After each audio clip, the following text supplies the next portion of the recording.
सत्संग मोक्ष की दारा, कोई समझ राम का प्यार। सत्संग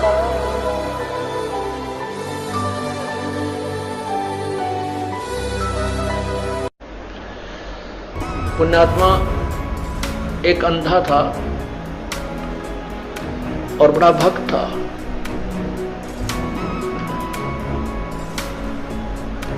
बड़ी साधना करा करता था।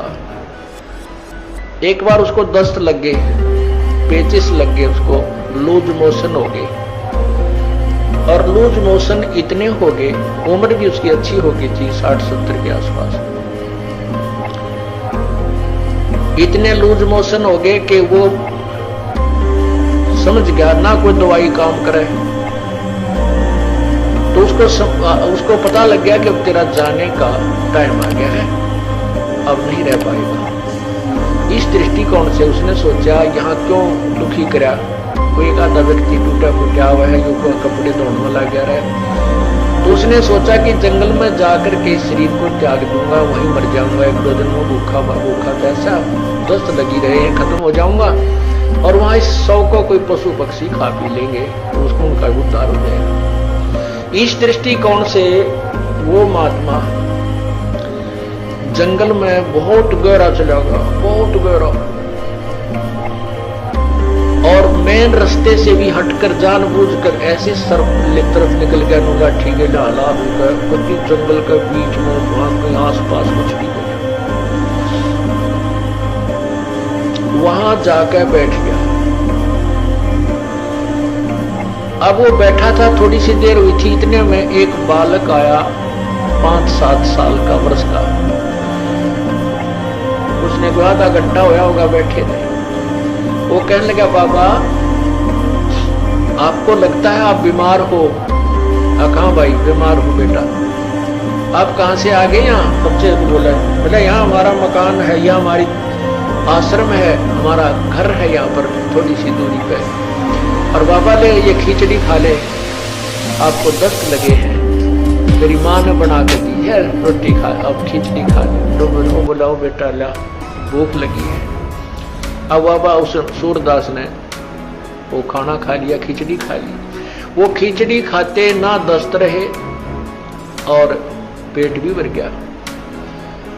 तो उसने शुक्र मनाया, परमात्मा बड़ी दया करी आपने, हे परमात्मा आप यहां भी साथ है। देख कितना छोटा आदमी को यहीं पर आपके बच्चों ने मेरी सेवा कर दी। ये सोच के अग भाई चल, भगवान की है रजा है, और जीवन देंगे जिसका भजन करेंगे, ठाओगे तो चल इसके लोग में जाओगे, हमारे दोनों हाथों में लड्डू हैं। तो इतने में कुछ देर में वहां उस लीला परमात्मा की ये भेड़ बकरियां वाले आ गए, और उनकी एक भेड़ बकरी की तरह लगी। उसने ढूंढते ढूंढते उस घोर जंगल में पहुंच गई। वो बाबा जी लौट रहे वहां पर। वो कहने लगे, महात्मा तू यहाँ कैसे आ गया? वो बोला, भाई आ गया, मैं ऐसे ऐसे बीमार था, और यहाँ एक भगवान आत्मा का घर है, उसने मेरा निकी ऐसी दया करी, कोई खिचड़ी सी बना कर दी, मैं ठीक हो गया, मेरे दस्त लाग रहे थे। वो गडरिये जो थे वो उसके मुंह का ना देखे, महात्मा सूरदास के मुंह की तरफ, कि क्या कह रहे हो, यहाँ कौन है, किसका घर है? और उसके पास क्या था, वो जो प्लेट लाया था, थाली जिसमें खिचड़ी लाया था डाल के, जब उस महात्मा ने वह खिचड़ी खा ली, वो आवाज लगा रहा था, बेटा अपनी यह थाली ले जा, बेटा थाली ले जा। उधर से वो गडरिया आगे, जो वो रट लगा रहा था, तो गडरिया बोले, बाबा किसको आवाज लगा रहा तू? बोला, भाई यहाँ कोई एक घर है, और उन्होंने ये खिचड़ी बना के भेजी थी, बेटा उनकी थाली, वो बालक था ना ले गया होगा थाली, ये थाली को उनको ले जाएंगे अपनी।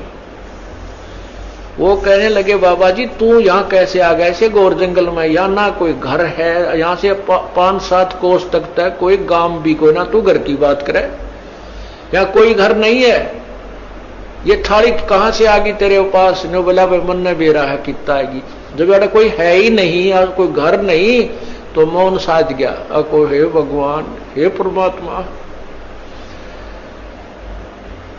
आप यहां भी साथ। अब क्या होता है, वो बाबा जी उठकर चल पड़ा। अक भाई चले, जहां ले जाएगा वहीं चलते हैं। अब चलते चलते वो जा रहा था कि आगे एकदम गड्ढा था। वो गड्ढा ऐसे स्टाइल में था जय वो स्पीड उसकी इतनी थी बाबा जी की कि वो लाठी थोड़ी टेका था, कदम गड़े रहा था।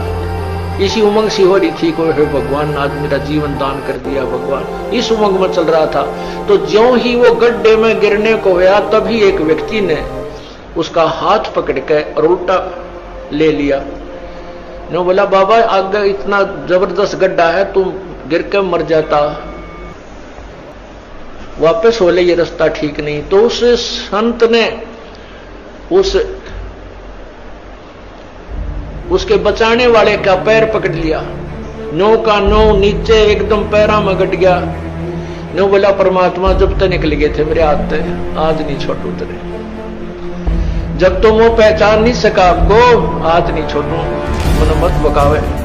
नो बोला बाबा क्यों मेरे घर पड़ गया, मैं तो एक राह चलता आदमी हूं और ये तो सूत बैठ गया, तू मर रहा हो, मैं भगवान ने भेज दिया यहां तेरे को बचाने के लिए। नो बोला ना, एक बार धोखा खास गया सूरदास, दूसरी बार नहीं।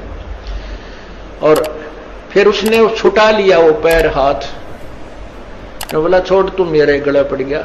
जब वो कहता है, कहने लगा कोई बात नहीं, तू सारी सृष्टि का मालिक है और मैं बोधा जी तेरा मेरा के मुकाबला है कि मैं तुझे पकड़ सकूं, लेकिन सूरदास के दिल ते निकल जा जब देखूं किसा बलवान तू।